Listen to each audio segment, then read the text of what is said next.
The commencement ceremony for the University of Michigan-Flint is about to begin. Please turn off all cell phones and pagers. We ask that you please remain through the duration of the ceremony. Let the processional music begin.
If you are able, please rise for the national anthem.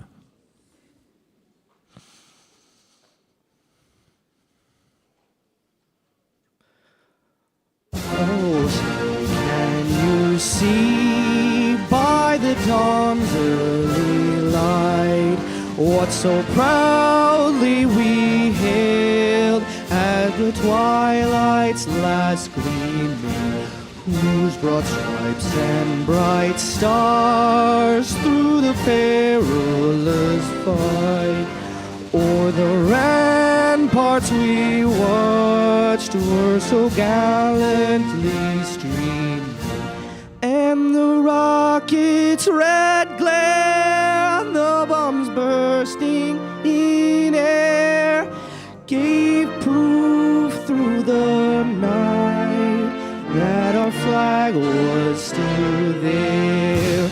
Oh, say does that star-spangled banner yet wave o'er the land of the free and the home of the brave.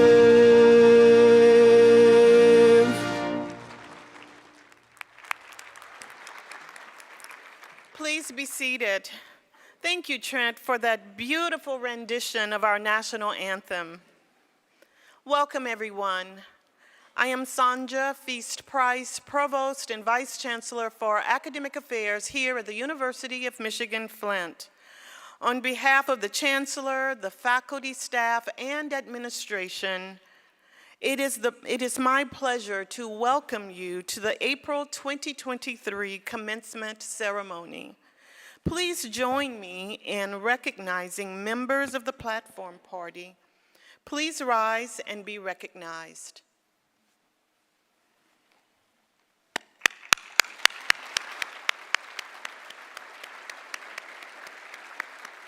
You may be seated.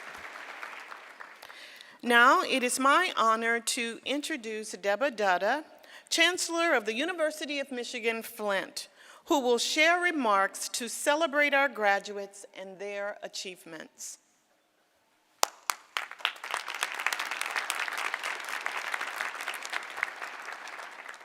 Well, good afternoon, everyone, and welcome to April 2023 commencement at the University of Michigan-Flint. So at least the graduates know this is the fourth and the last session of the two-day ceremony. But guess what? It's sunny outside, so your patience paid off. Good things will happen if you are patient. It's wonderful to go outside after this ceremony and enjoy. Make sure you do that. And to the parents and the families joining us, thank you for doing so. Please take a look at the campus buildings. It's a beautiful campus. But most importantly, let's thank the families and the parents who have joined us today, because without them, this day would not have been possible. So please.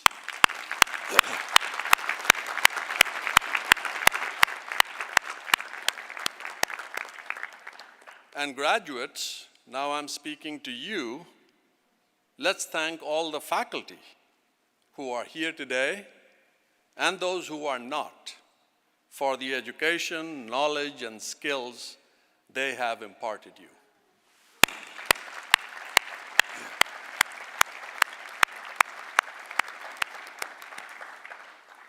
Among the many things I have the privilege of doing as a chancellor, two are especially meaningful. Welcoming our incoming classes every fall, and addressing you, our graduates, as you graduate and commence the next phase of your life's journey. For universities, commencement are amongst the most powerful and forward-looking public rituals. Part ceremony, part celebration, they attest to your achievements and our optimism about your and our collective future. And knowing several of you in person, I know that our optimism is well placed. Today's ceremony is special for me as well. It's a significant milestone for me because, like many of you, I joined this university 4 years ago in fall of 2019. So I have a special kinship with the class of 2023. Our shared time at the university was anything but normal.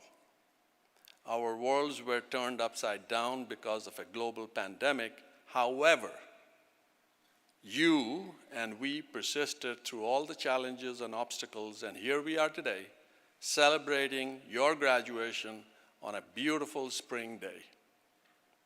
With a University of Michigan degree in a world where less than half of the adults have a college degree, you are well on your way to becoming leaders and best.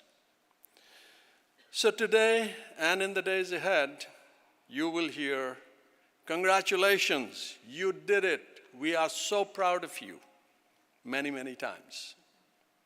Yes, you deserve it, and yes, we are proud of you. But as you feel happy, confident, self-assured, in the long term, let this diploma that you're earning today not breed arrogance or a feeling of superiority. Humility, acknowledging one's own mistakes, and the willingness to accept them and not blame others is something you must cultivate. When you have a setback, maybe even one with significant consequences, don't think of it as a failure. Don't get angry. Don't blame others. Own it. Learn from it. But if you don't, it will become a habit, and then you will be on a path to failure. So it is your response to your own mistakes that matters, and that response is in your control. Be prepared to accept wisdom from others, whether they have formal education or valuable life experiences, even if they are lower in the org chart than you in the organization that you are. Being open to that form of continuing education will set you apart and ahead in life. So I stand before you, having made my share of mistakes, too long to mention, having zigged where I should have zagged. You get the idea. But standing beside you during this part of your journey, sharing the ups and downs brought upon us by a global pandemic, has been a privilege and an honor. So congratulations, graduates. All good wishes to you. And remember, always go blue.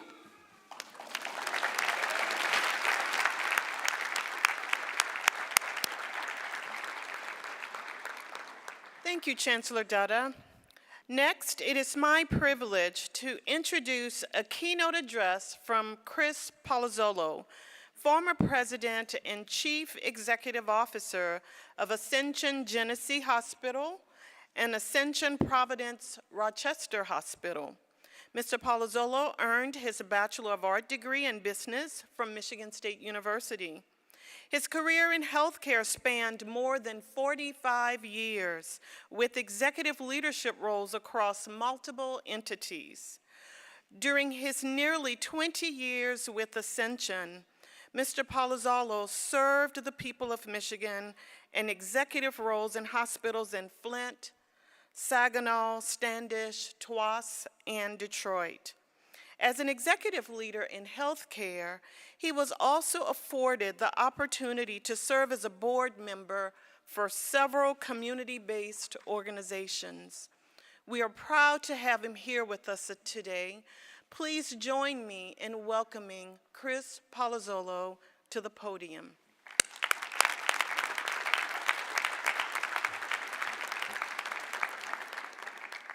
Thank you, Provost Feast Price. You know, as you went through that litany, I started to feel older each time with all of that. But no, it's a pleasure to be here, and thank you for this opportunity. I'd also like to acknowledge some folks that I've been working with here at UM-Flint in the last few months. Dean Cynthia McCurran, Dean Donna Fry, and Sarah Barton from the Office of Research and Economic Development. We've been spending some time looking into opportunities to enhance educational and employment careers and futures, I should say, for the students here at U of M-Flint. And it's been a very rewarding experience, specifically in the School of Nursing and the College of Health Sciences. More importantly, I'd like to express my sincere congratulations to the students here, as well as their family and friends. You'll hear that many times, but each time I can guarantee you it's very heartfelt and sincere.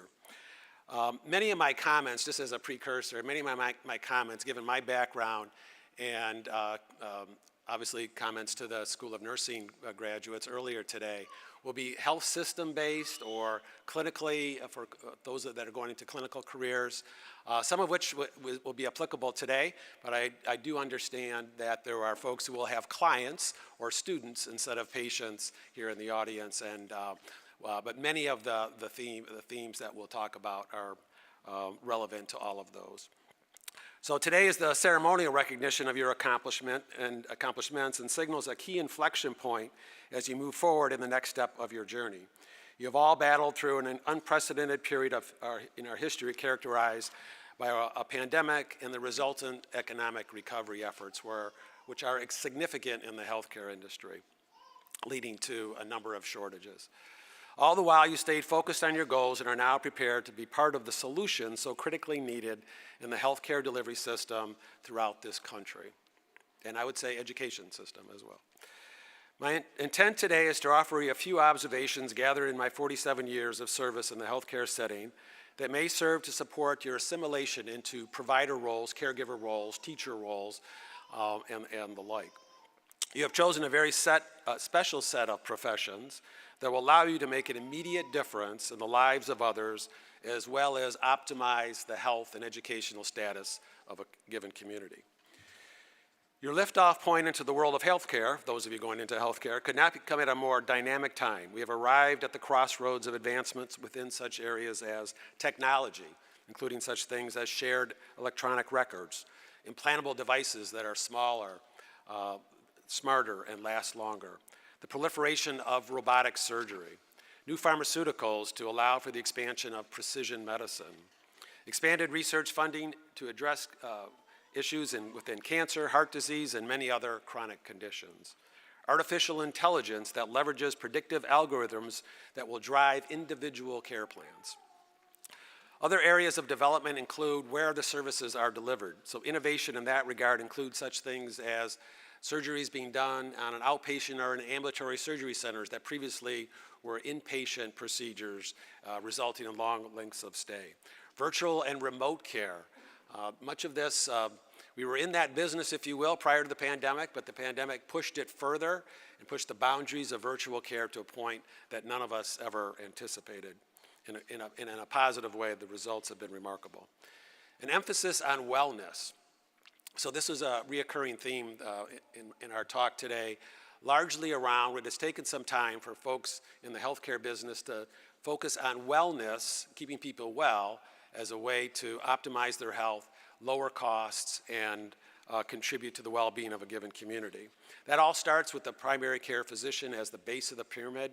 So we do need, I know we have some physician's assistants graduating today, very much needed in this community, yeah, the PAs, and as well as primary care physicians are much needed. There's been a deliberate focus on addressing disparities of care by assuring a laser focus on chronic conditions that lead to serious health issues. New payment models, so this is a key in terms of motivating folks in the right direction. So new payment models from the government, largely Medicare and Medicaid, as well as commercial insurance companies that reward the achievement of wellness and thus avoid costly, complex care. Such examples include shared risk arrangements that financially incentivize positive health outcomes. Also, premium-based payment schemes, which effectively merge the roles of insurance companies and healthcare providers in a manner that promotes wellness and addresses chronic illness long before it comes to bear.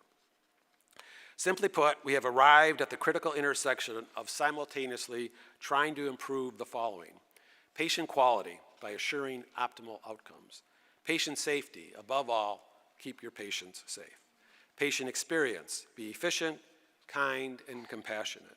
The provider experience. Recognize that despite the complexity of the role, and at times sadness, the care team must find the work satisfying and joyful. And lastly, financial stewardship and sustainability. The old adage, no margin, no mission, has never been more relevant. So why are all of you an integral component of this thing we call the healthcare delivery system and educational systems? How are you personally going to make a difference? Why are the nursing and allied health fields, education fields, at the heart of the delivery model in all ways imaginable? The answers to these questions are both obvious and nuanced. You are all uniquely positioned to make a difference in the lives of patients, students, clients, and their families. You will provide a voice of advocacy for all of them, while at the same time delivering restorative and therapeutic care that addresses the physical and mental health needs of those you are so honored to serve, but also provides comfort to their souls and raises their spirit. Frankly, you will provide hope through healing. Most of us will never have the opportunity and privilege to make such a difference as all of you. You'll be the ones to answer the bell in the moments of truth that arrive daily, often in the middle of the night for those who will be in a healthcare setting upon graduation.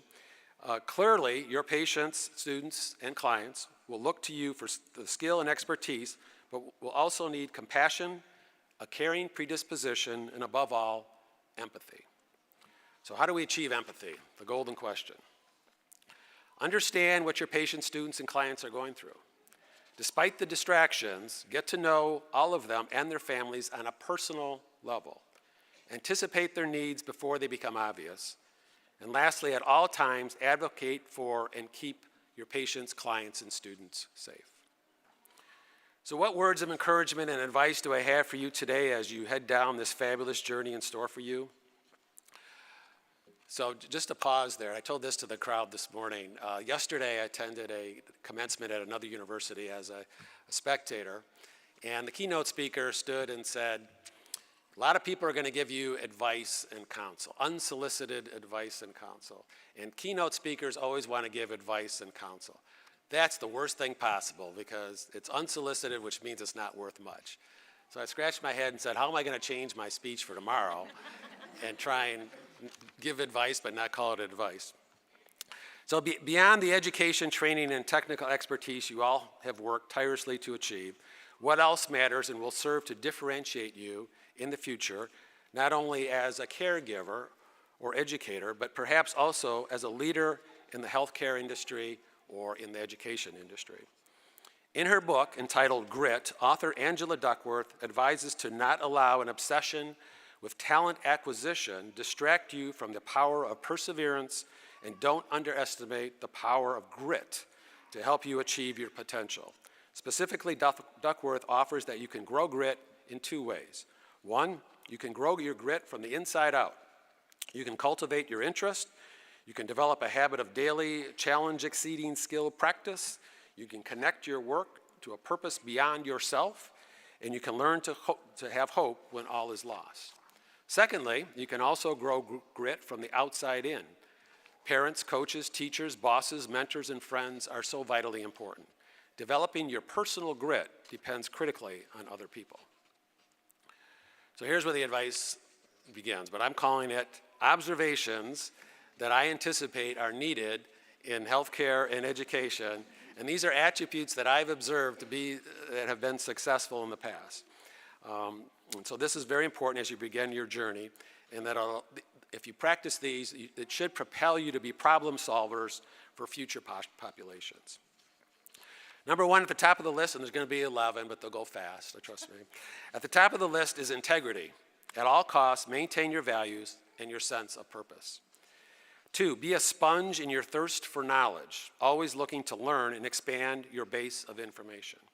This is an endless opportunity, but requires focus and intentionality. 3, be curious, avoid being judgmental. Be a continuous learner, always willing to rethink your position for a better solution. 4, don't be afraid to be wrong and even poke fun at yourself from time to time. Very similar to the Chancellor's comments earlier. In his book, Think Again, Adam Grant states, being wrong won't always be joyful. The path to embracing mistakes is full of painful moments, and we handle those moments better when we remember they are essential for progress, to move forward. But if we can't learn to find some occasional glee in discovering we were wrong, it will definitely be hard to get anything right. Don't be afraid to make fun of yourself now and then. 5, come from a place of humility. None of us have all the answers. 6, be an active listener and articulate communicator. Effective communication is the essential ingredient in successful care coordination. One would argue it's the most important. 7, rely on your fellow colleagues to collectively develop a plan of care and execute in unison. 8, be a partner with your physicians or your principals, if that makes sense. Always maintain a posture of respectfulness, but never stop advocating for your patients, students, and clients. 9, take care of yourself both at work and at home. Give yourself the gifts of grace and perspective. 10, develop supportive relationships with people at work and identify a mentor early on in your career. Sounding boards are important and pay dividends now and in the future. 11, as you look down the road and as you contemplate a pathway for advancement, if you're so inclined, be aware of opportunities that may allow you to grow. Always be on the lookout for a chance to advance your career, maybe not now, but in 5, 10, and 15 years. But be very conscious of how to do that. Understand how you can differentiate yourself by volunteering both at work and in the community. Seek out memberships on hospital or community work groups and committees that allow you to problem solve in the design of various care and teaching models, while at the same time exposing you to superiors who will take note of your interest and value to the organization. Be proactive is the short words there. The value of also gaining expertise in things we call Six Sigma and Lean principles cannot be overstated. Healthcare organizations and arguably other organizations have realized that focusing on where the work is performed and relying on the opinions of those doing the work is the best way to create a more efficient operating structure by eliminating waste in the care delivery model.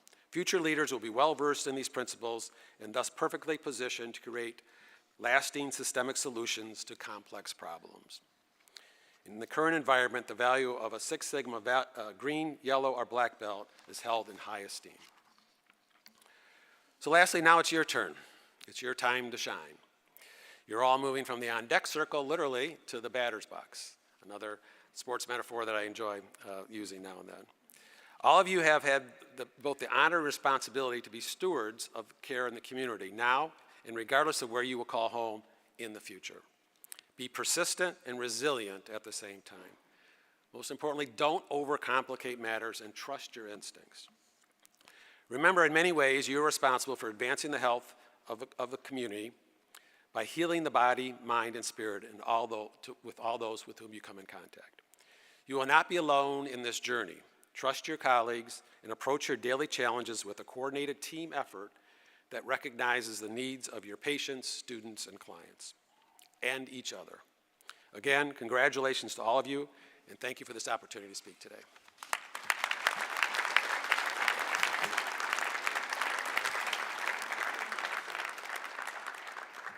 Thank you, Mr. Palazzolo. That was very inspiring. Each year, we are proud to invite an exemplary student to address their fellow graduates. I'm very pleased to introduce Alyssa Golden as our student commencement speaker. Alyssa is an example of what we mean by leaders in best at the University of Michigan-Flint. During her time at UM-Flint, Alyssa dedicated herself to serving our campus and the community. In addition to maintaining a 4.0 grade point average, she serves as the president of the Future Teacher Organization and works as an undergraduate research assistant. Faculty members noted that Alyssa is a steadfast advocate for making the world a more inclusive and accessible environment. Alyssa is graduating today with a Bachelor of Science in Elementary Education for her dedication to her studies and service to the university and community. She was selected as your student speaker today. Please welcome Alyssa Golden to the podium.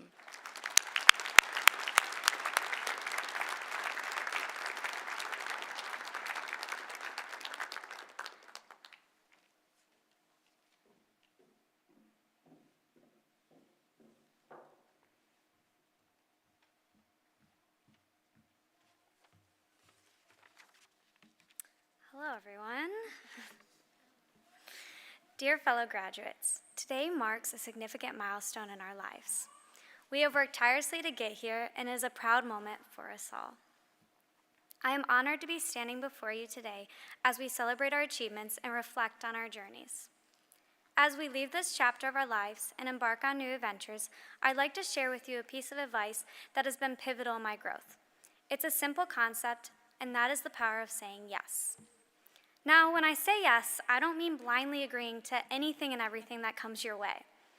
We also need to set healthy boundaries for ourselves, something I'm learning to do every single day. What I mean is being open to opportunities, taking risks, and stepping outside of our comfort zones. When I was asked if I'd be willing to be a commencement speaker, I immediately went to my cooperating teacher for her advice. She asked me if there was anything that I'd like to share with my graduating class, and I'd say, well, tell everyone to say yes. And she said, are you serious right now? You're literally being offered an opportunity to say yes to. So, being on stage today is a product of saying yes. Saying yes means embracing the unknown. It means taking risks, being willing to fail. Saying yes means not letting fear hold us back from pursuing our dreams and our aspirations. During our time here, we have learned valuable skills, made lifelong friendships, and grown in ways that we never thought possible. However, as we venture out into the world, start our careers, and possibly pursue further education, it is essential to remember that our growth does not end here. There is so much more to discover, and it all starts with saying yes. So, my fellow graduates, as we move forward, let us be open to new experiences and opportunities. Let us not be afraid to take risks and fail. Let us embrace the unknown and step outside of our comfort zones. I challenge you to say yes to the possibilities that life has to offer. Congratulations, class of 2023. I'm proud of each and every one of you, and I can't wait to see the amazing things you all accomplish. Thank you.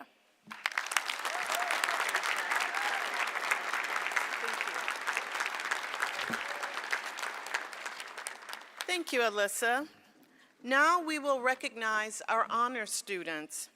Will the students wearing the gold honor cords please rise?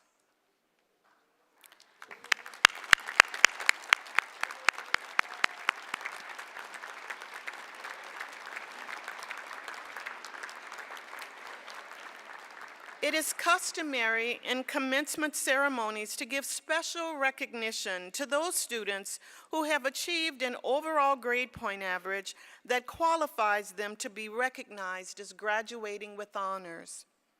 This recognition reflects a superior level of ability, a high distinction of scholarship, and an exemplary record of achievement.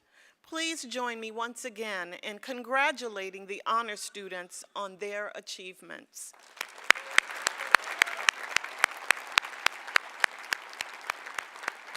Thank you. Would the Maize and Blue Award recipients please remain standing? The Maize and Blue Distinguished Scholar Award was established to recognize graduating seniors who combine exceptionally high academic achievements with exemplary service to the university and community. Recipients are selected by the UM-Flint Scholarships and Awards Committee. The Maize and Blue Award is the most prestigious award given by the university to graduating seniors. Will the Maize and Blue recipients please approach the platform as directed by the ushers?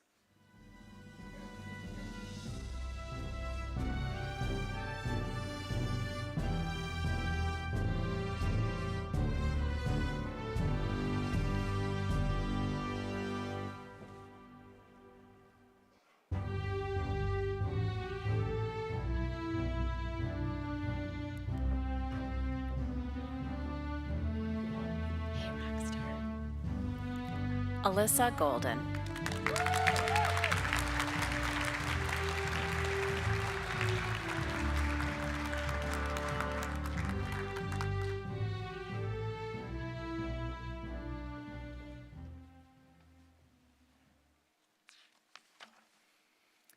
Good afternoon. I am Donna Fry, Dean of the College of Health Sciences. Now we shall give public recognition to the students of the University of Michigan-Flint College of Health Sciences who are graduating today from our doctoral and master's degree programs. Will the SEHS candidates for the doctoral and master's degrees please rise?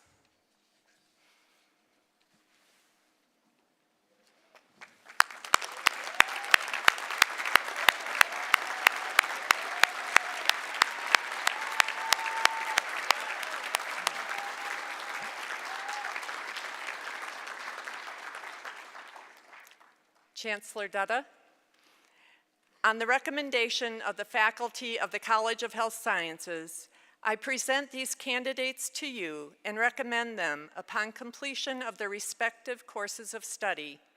These are candidates for the Doctor of Nurse Anesthesia Practice, Doctor of Physical Therapy, Master of Public Health, Master of Science, and Master of Physician Assistant.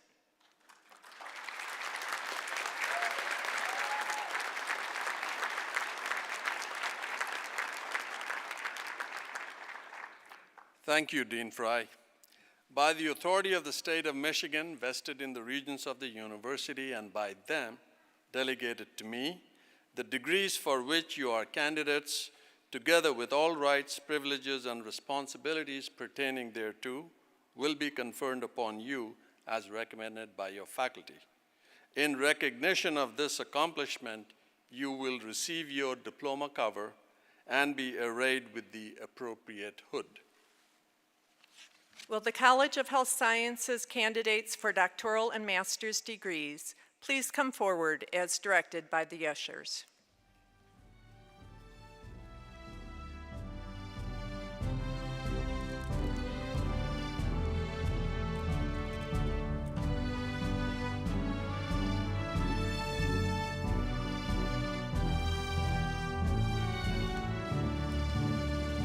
Bronte M. Persons.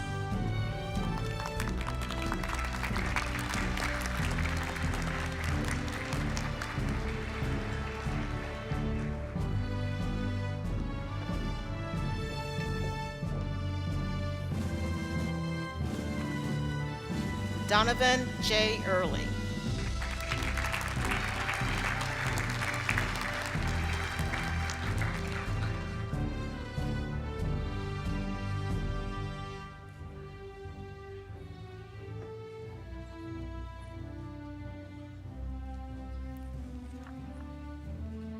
Stephanie Basham.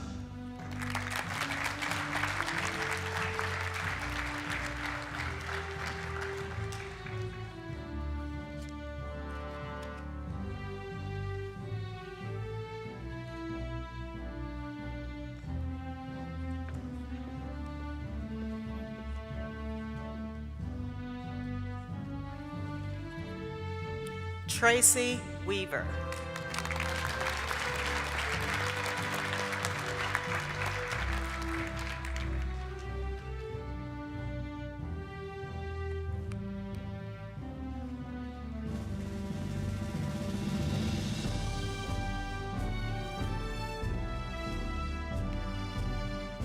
Ruby R. Dockery.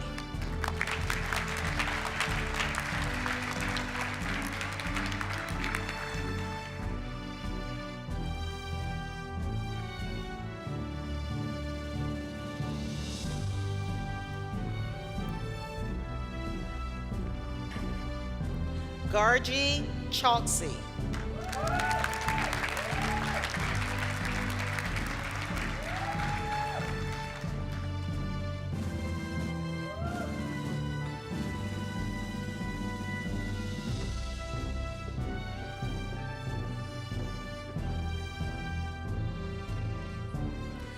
Taylor C. Kilgrove.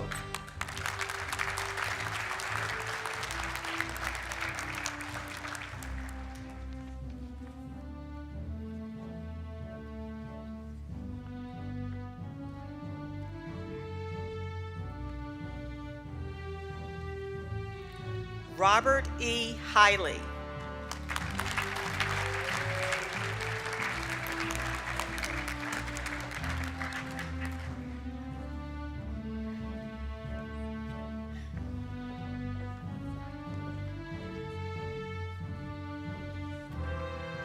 Jessica M. Schaefer.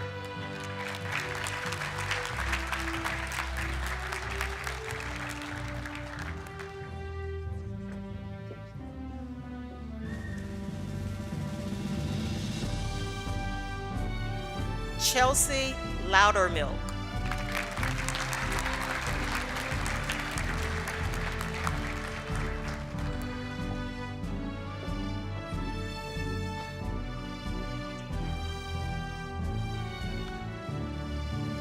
Danielle L. Mackey.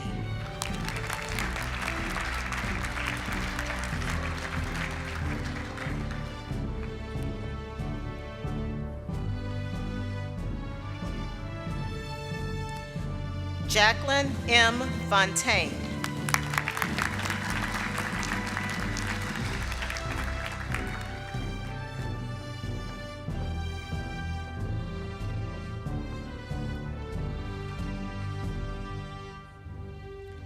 Shannon E.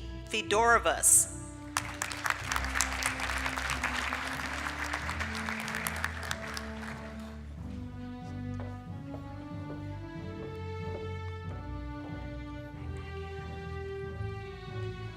Megan B.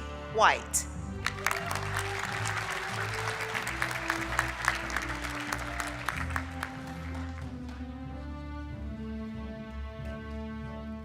Amber M.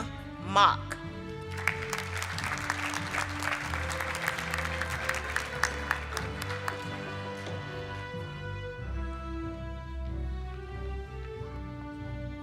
Megan A. Boyer.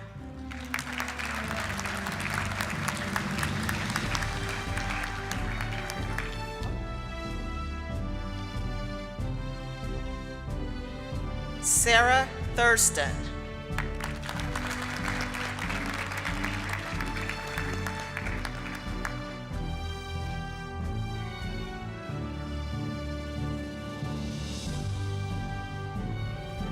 Skylar S. Coomer.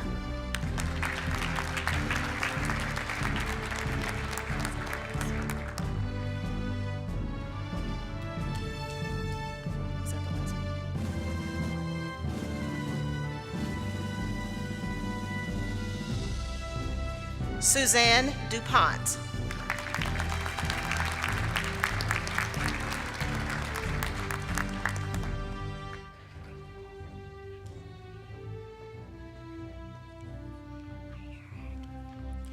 Eric D. Cropsey.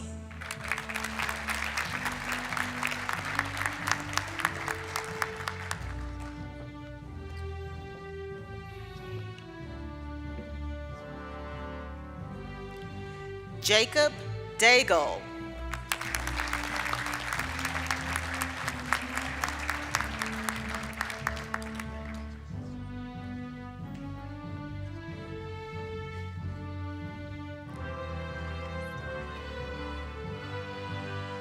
Kristen Reynolds.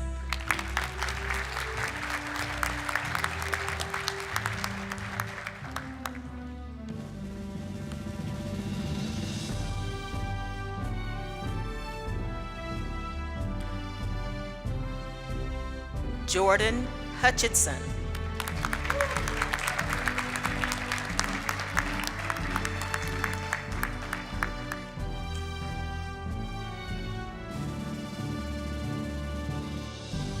Spencer L. Smith.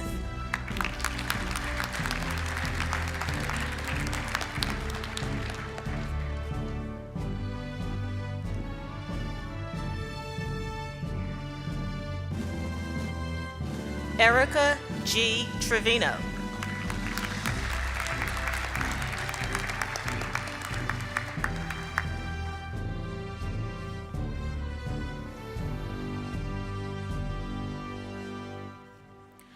Tyler J. Trapp.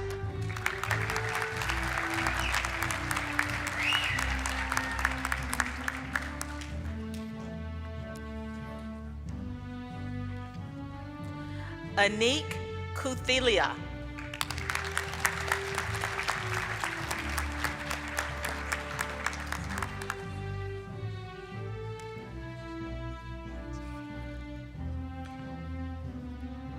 Jay Kittner.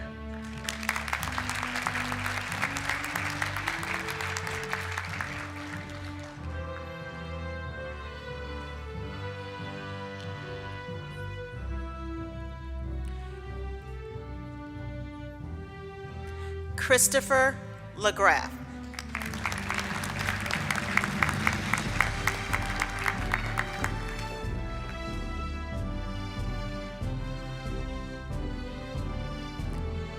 Megan Burke.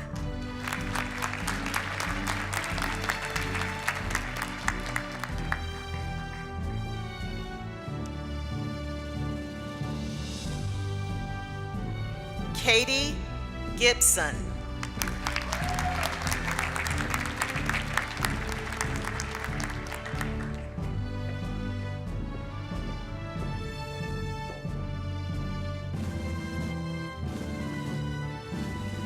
Sarah Costi.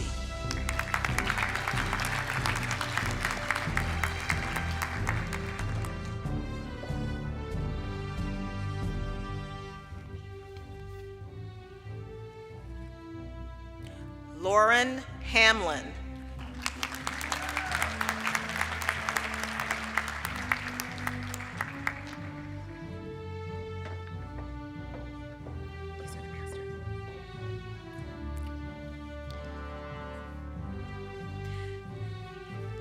And now for the candidates for masters. Dina Beckius.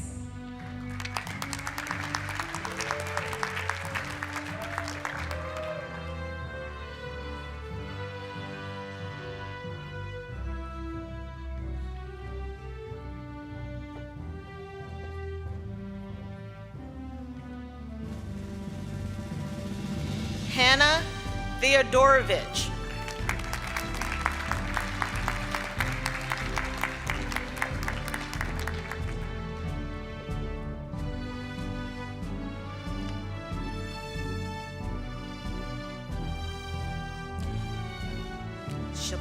Shilpa Najir.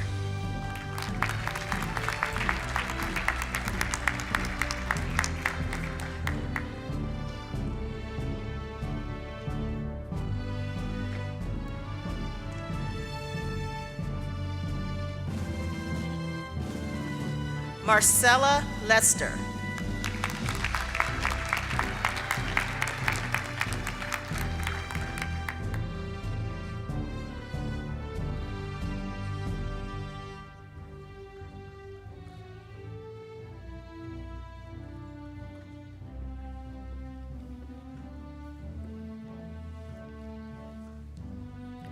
Emil Katic.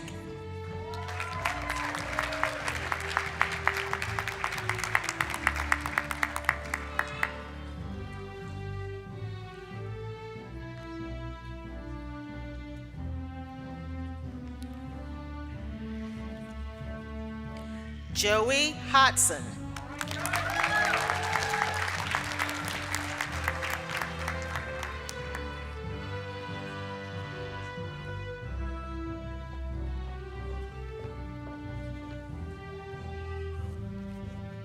Selena Khan.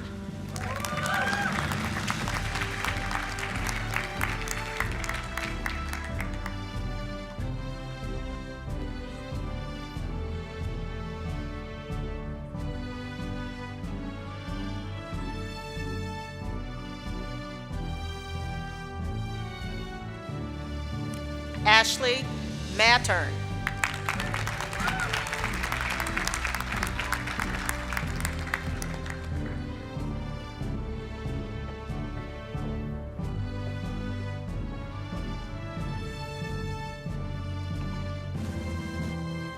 Alexis V. Burnitz.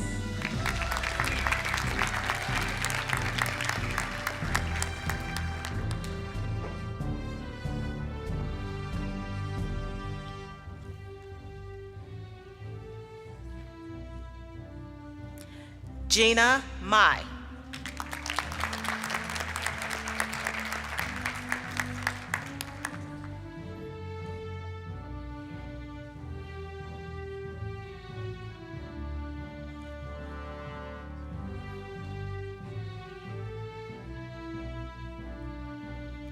Keith Saylor.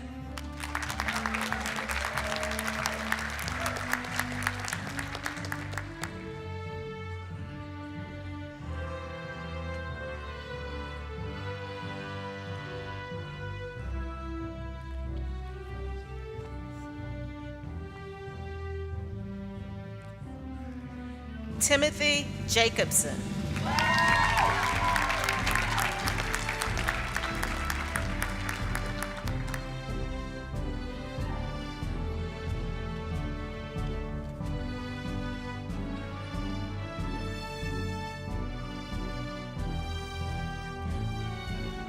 Morgan Kettler.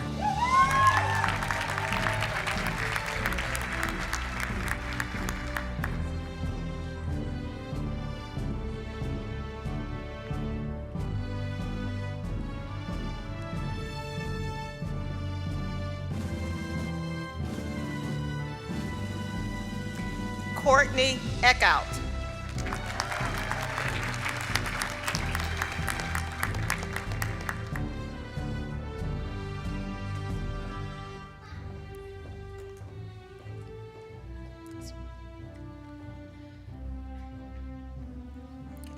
Zara Al-Ghazali.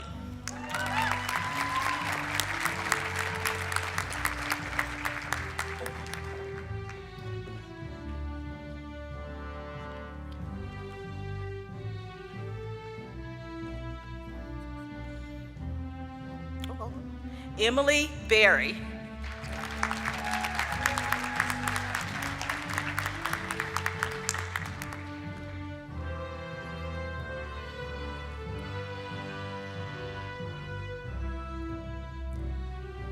Angela Reish.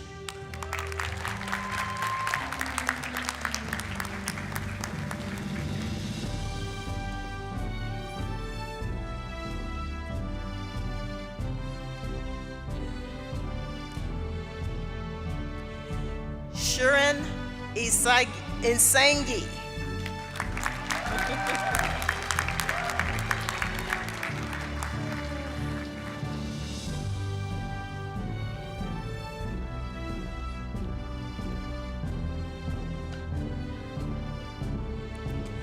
Gabrielle Carden.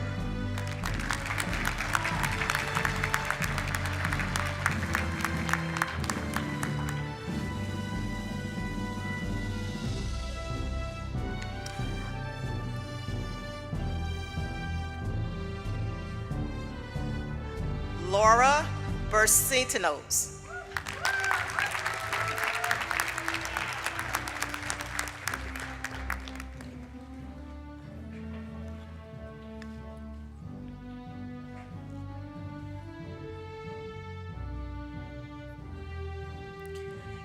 Andrea Lusakowski.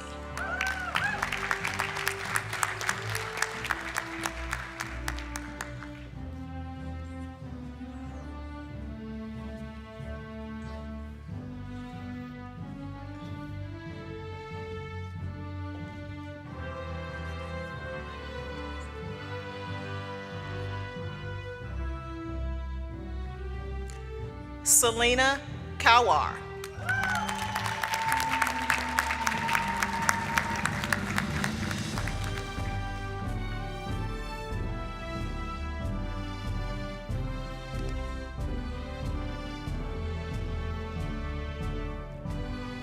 Alexandra Nader.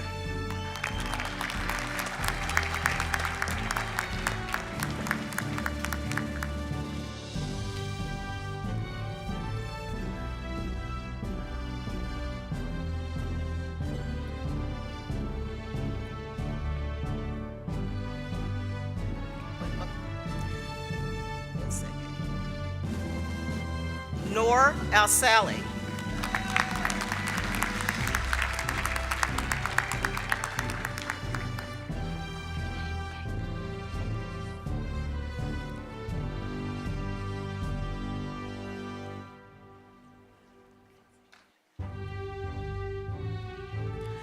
Maria Doe.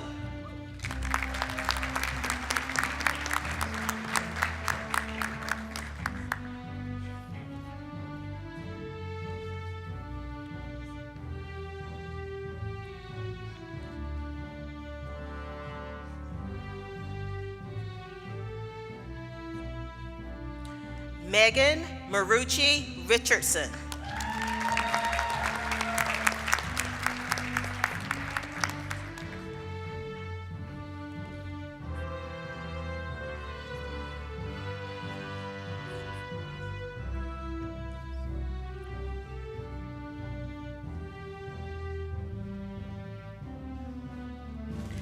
Nikola Illich.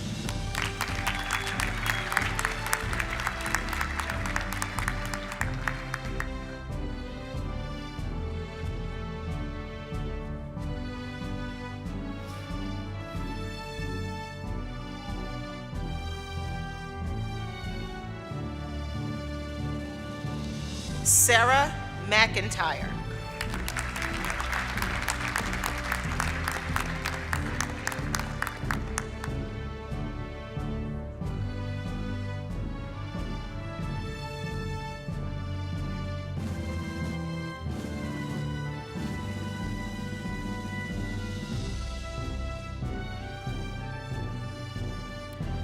Cassidy McGuire.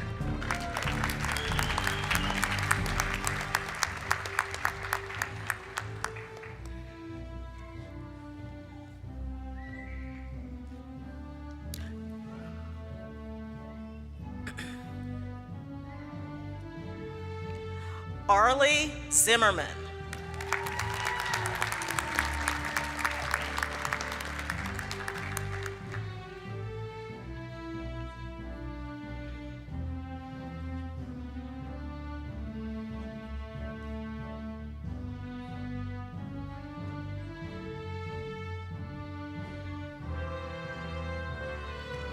Nicholas Dyaroff.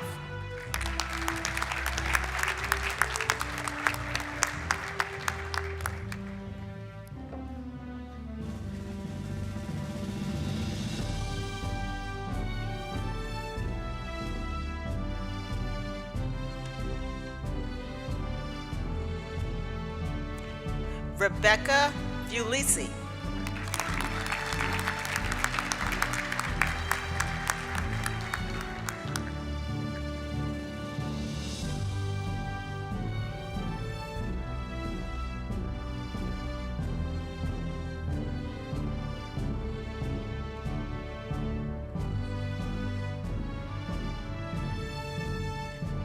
Clarice E. Gaines.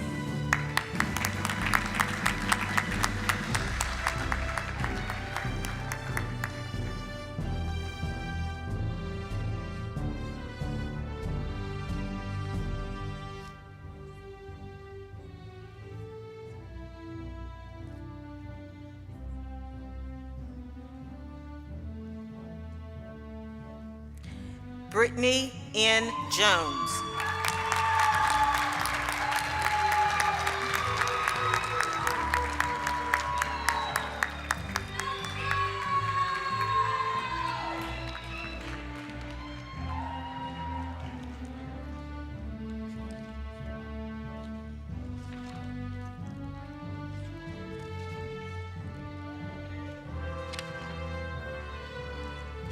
This concludes the awarding of diplomas for the College of Health Sciences, doctoral and master's degrees.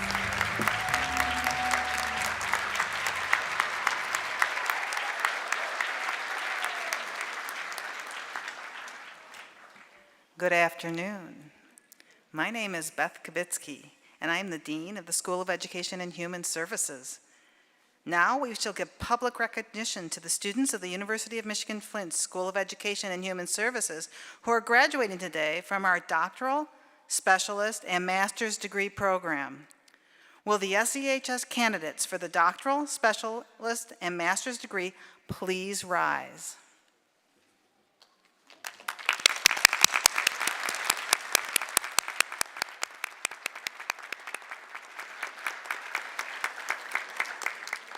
Chancellor Dutta, on the recommendation of the faculty of the School of Education and Human Services, I present these candidates to you and recommend them upon completion of their respective courses of study.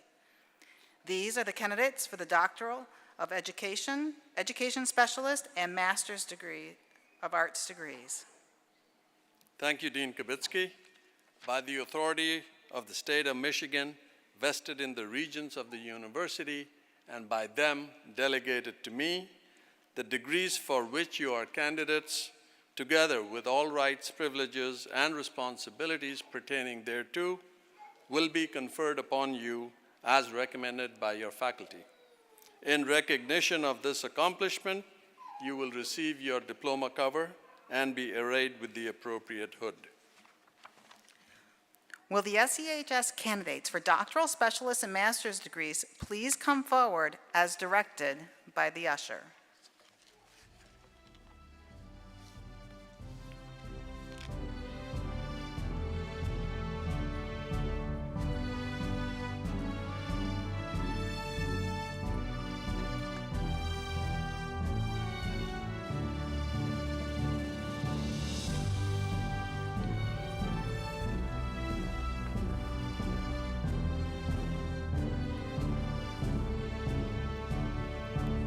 Rob A. Renus.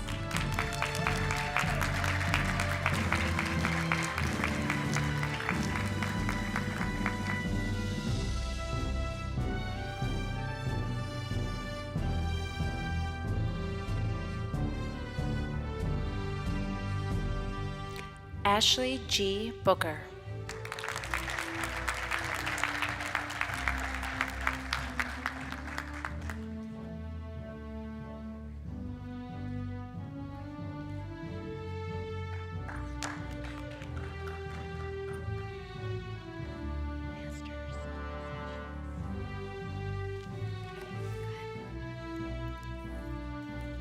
Christine K. Kraus.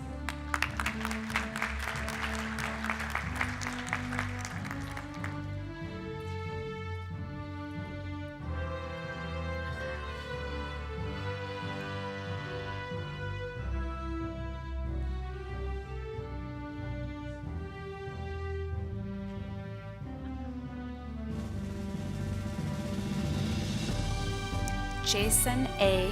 Glicker.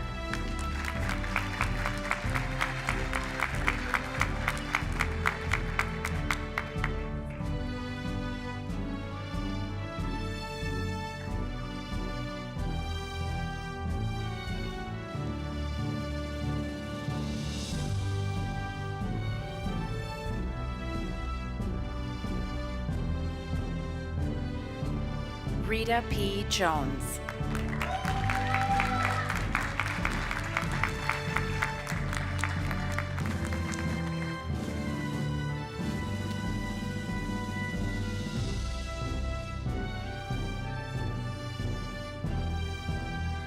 Melissa Gay.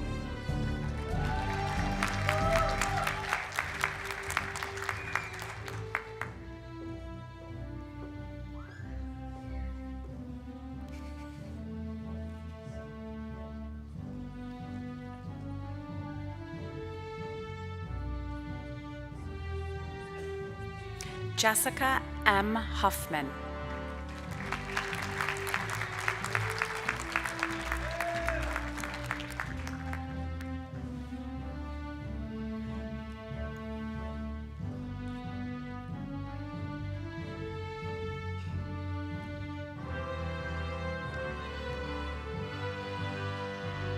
Jalen T. Cheney.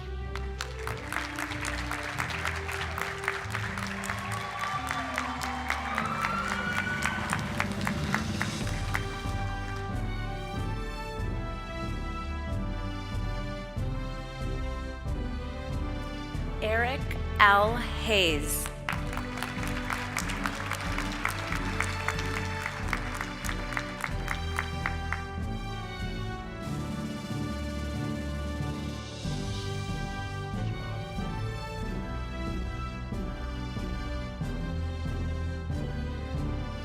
Carly M. Sherrill.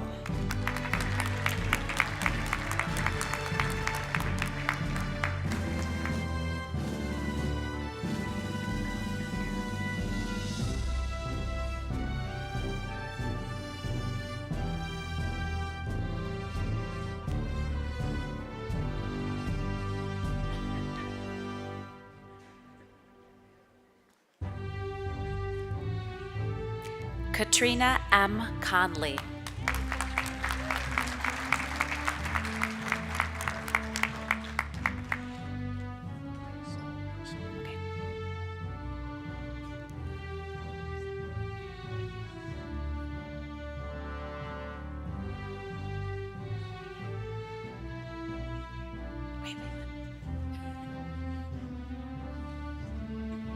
Paige W. Brousseau IV.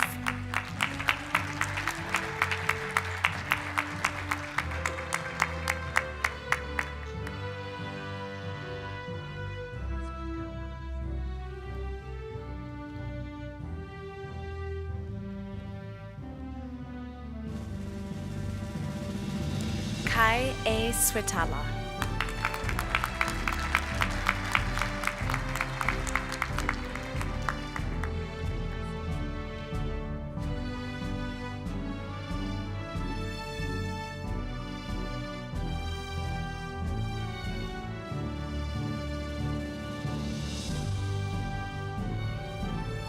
Matthew D. McDaniel.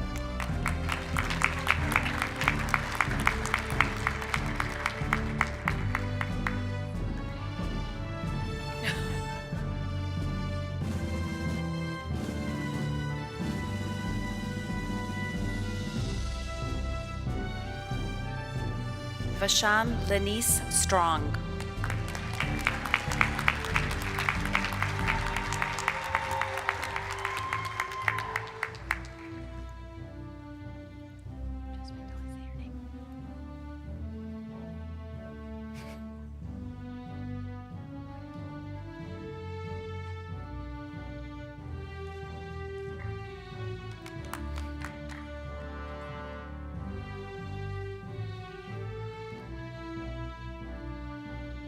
Heather Dixon.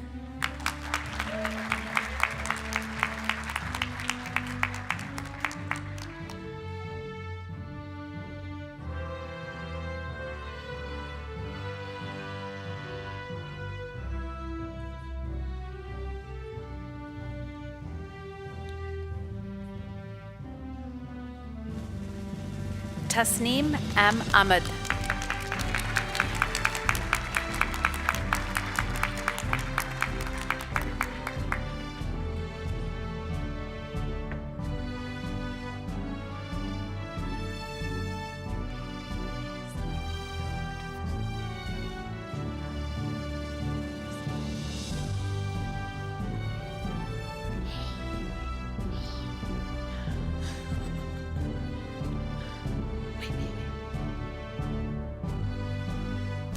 Jubara Abusin.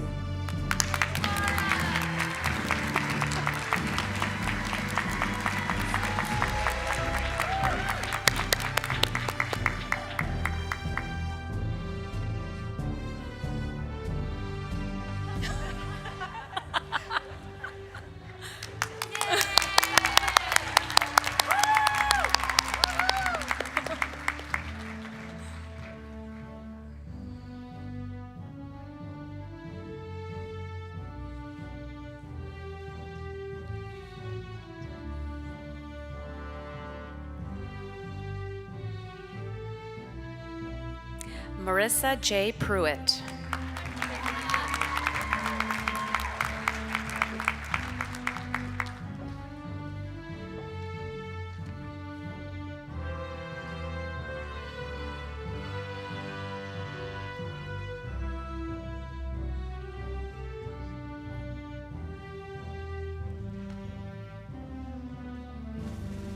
Candace Holcomb.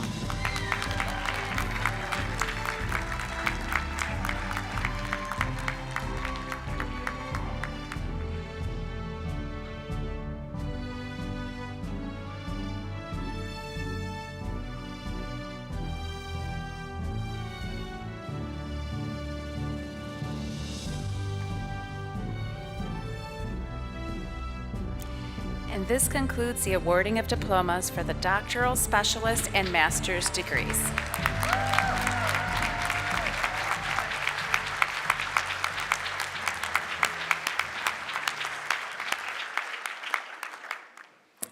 Will the candidates, CHS candidates for bachelor's degrees, please rise.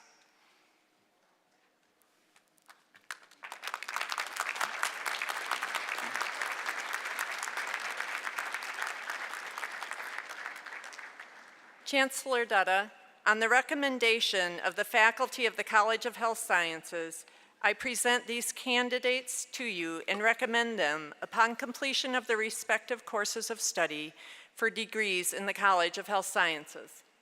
Thank you, Dean Fry.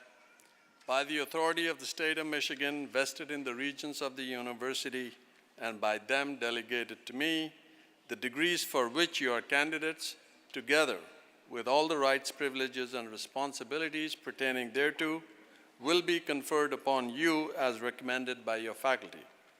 In recognition of this accomplishment, you will receive your diploma cover. College of Health Science candidates for undergraduate degrees will be released by the ushers. Please be seated until your row is called.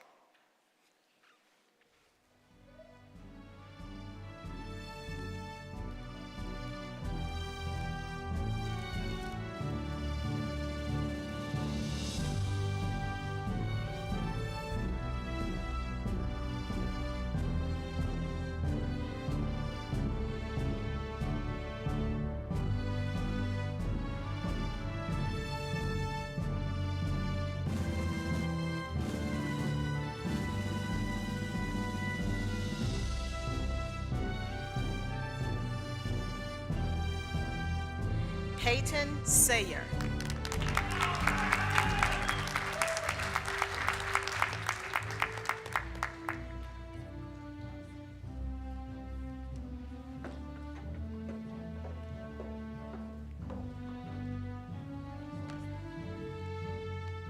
Tiffany Archer.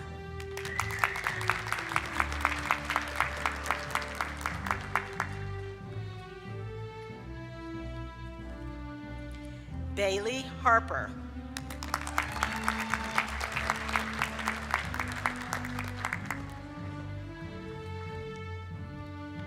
Isaiah Johnson.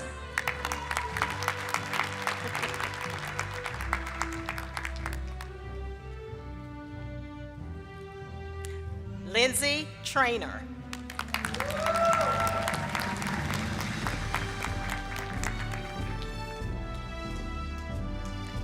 Taylor Pentecost.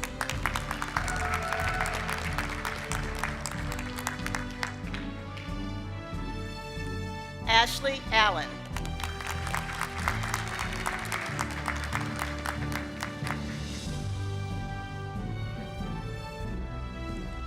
Monica Henson.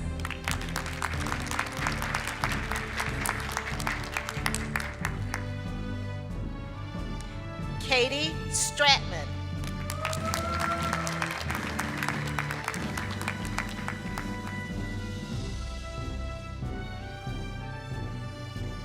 Essence Iman Obadiah Eckford.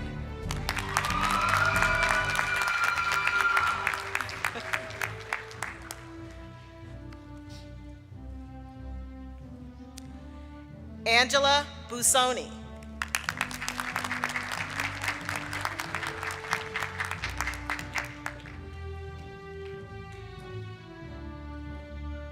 Carrie Flynn.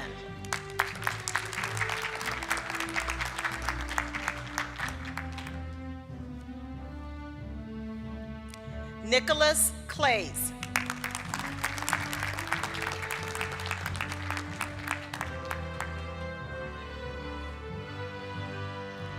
Ashton Jones.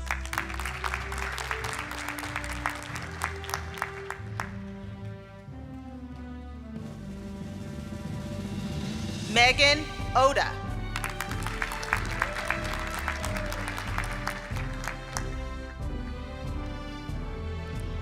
Garrett Sitko.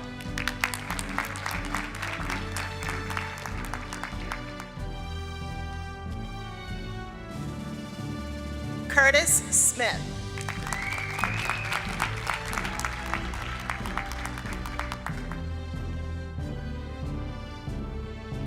John R. McLaughlin.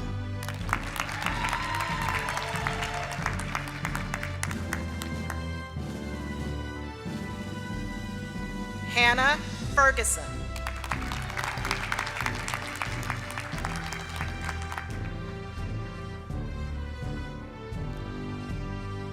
Cal Siebold.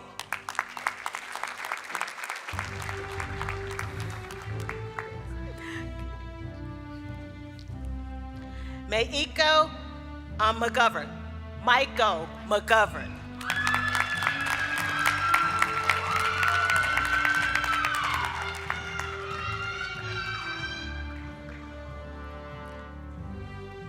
Alexis Lowe.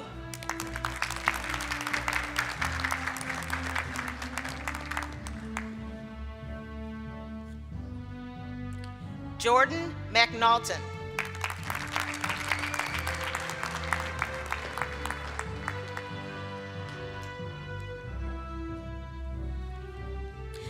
Ayman Farhat.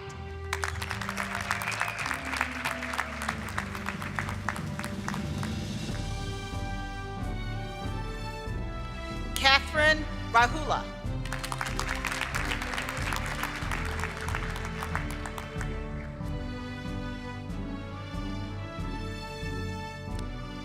Alex Surkov.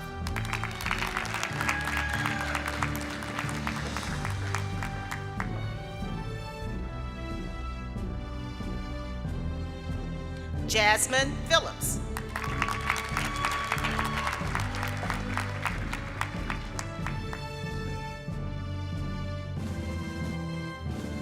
Shannon Mull.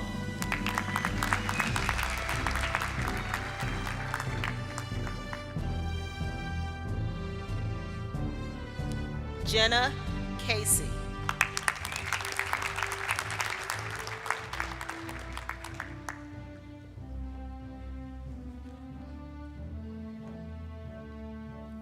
Christy Maida Prakash.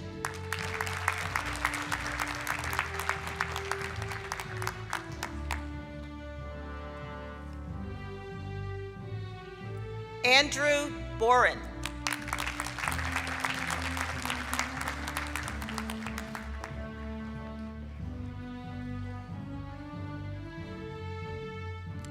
Kiosha Davis.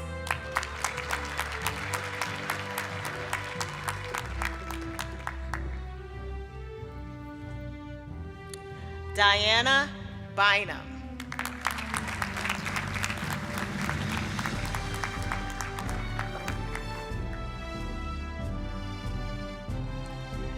Leonette Hernandez.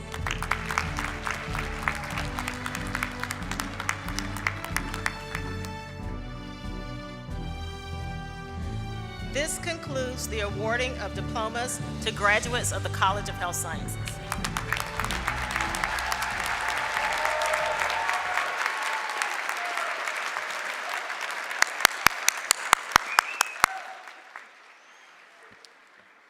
Will the SEHS candidates for bachelor's degrees please rise?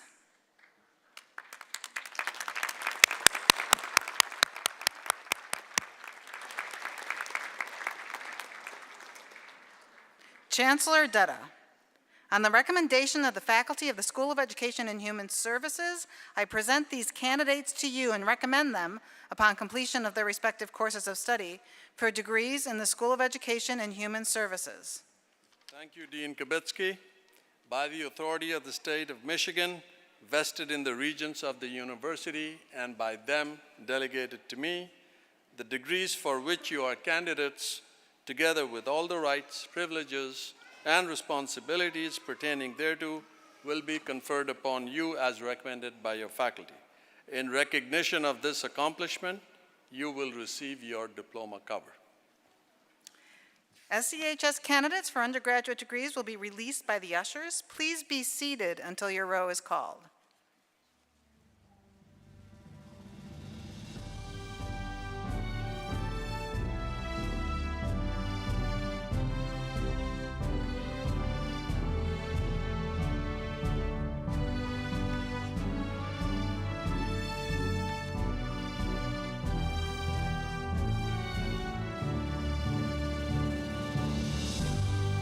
Alyssa Golden.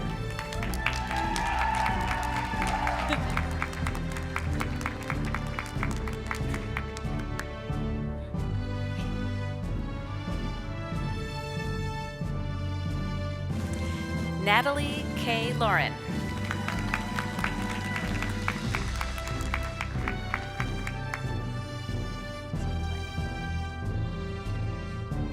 Kayla A. Williams.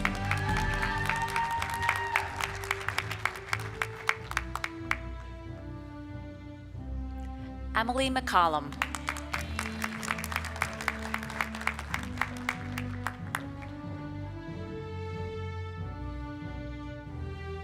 Catherine C. Slayton.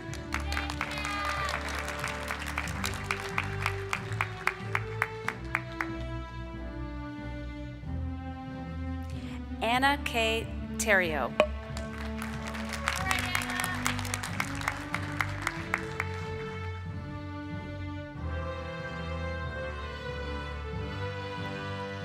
Anna C. Heiberger.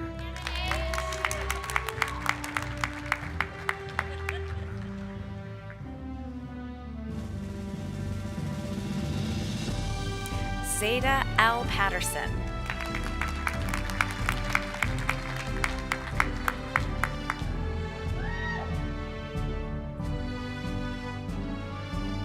Candija E. Curtin.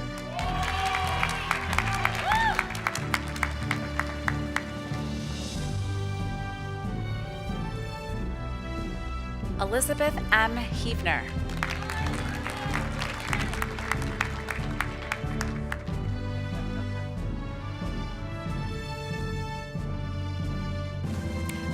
Rachel Ranger.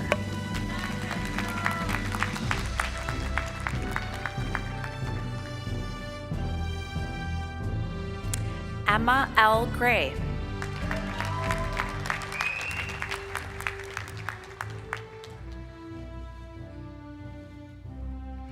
Lily E. Horning.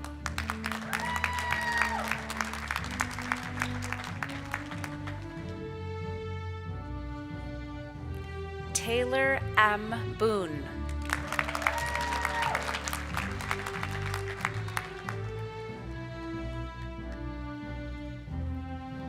Madison K. Johnson.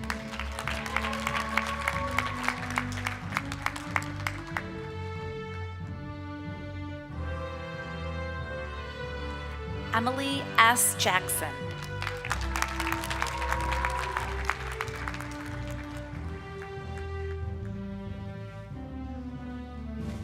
Lucy M. Hahn.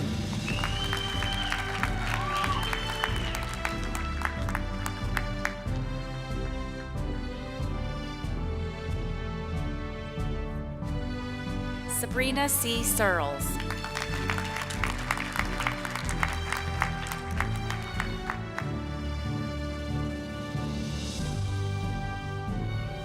Duncan A. Smith.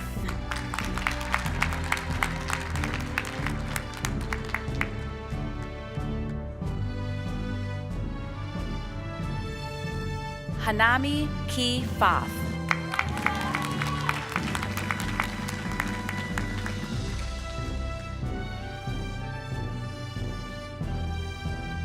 Taya A. Fisher.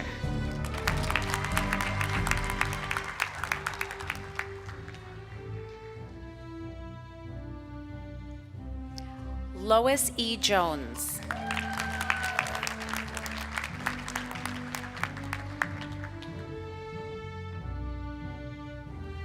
Savannah Austin.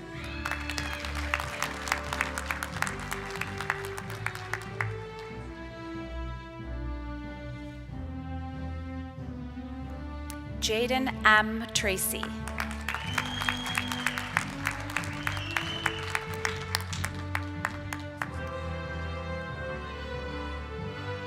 Amanda M. Bowman.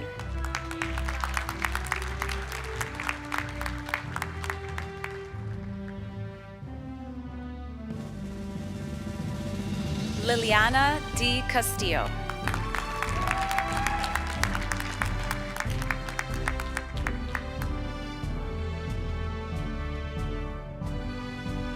Sierra M. Reynolds.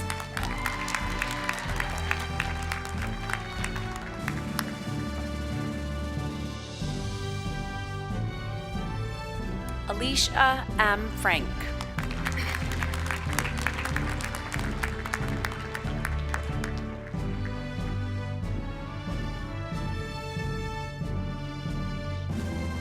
Equacia S. Moore.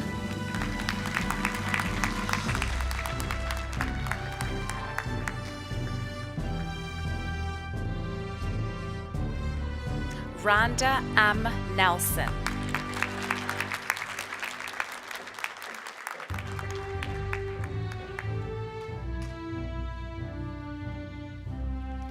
Jerlisha M. Ross.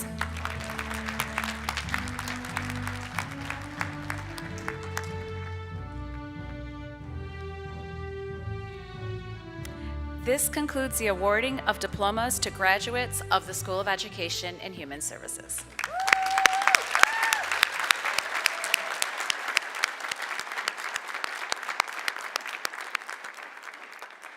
There is much effort and planning required for today's ceremony. I would like to thank the many staff and volunteers who make this day possible for our graduates and their families.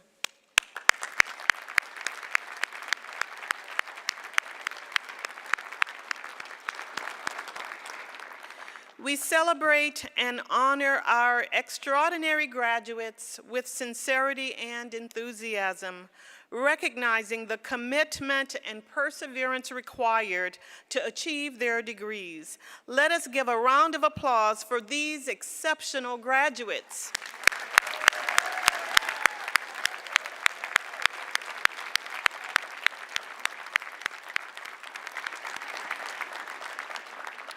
The awarding of the degrees is now concluded.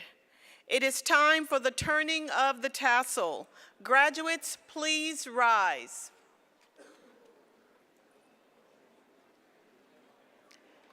Graduates, you may shift your tassel from the right to the left side.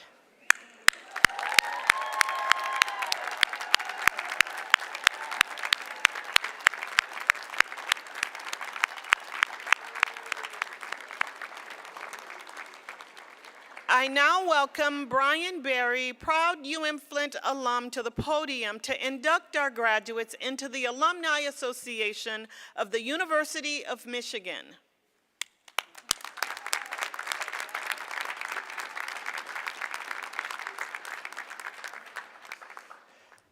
You can go have a seat.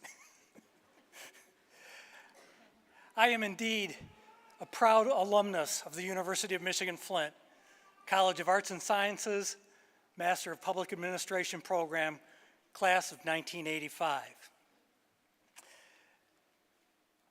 I am also deeply honored to be here this afternoon to congratulate you, each of the graduates, on their achievement this afternoon. I'm particularly proud to be here this afternoon as my daughter Emily is graduating from the College of Health Sciences.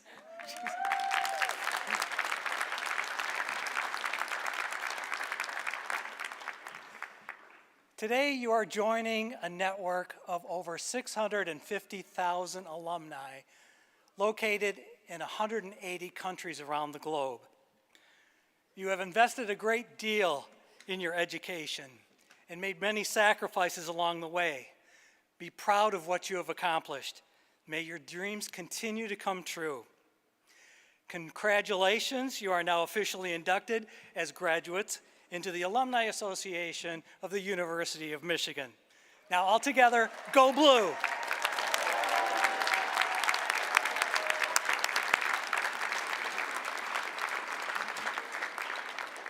The formal commencement exercises are now complete. We ask that you remain in your seats until the ushers release your row. At that time, please follow the platform party across the street to the University Pavilion. That is where you will find a professional photographer and a reception for graduates and their friends and families.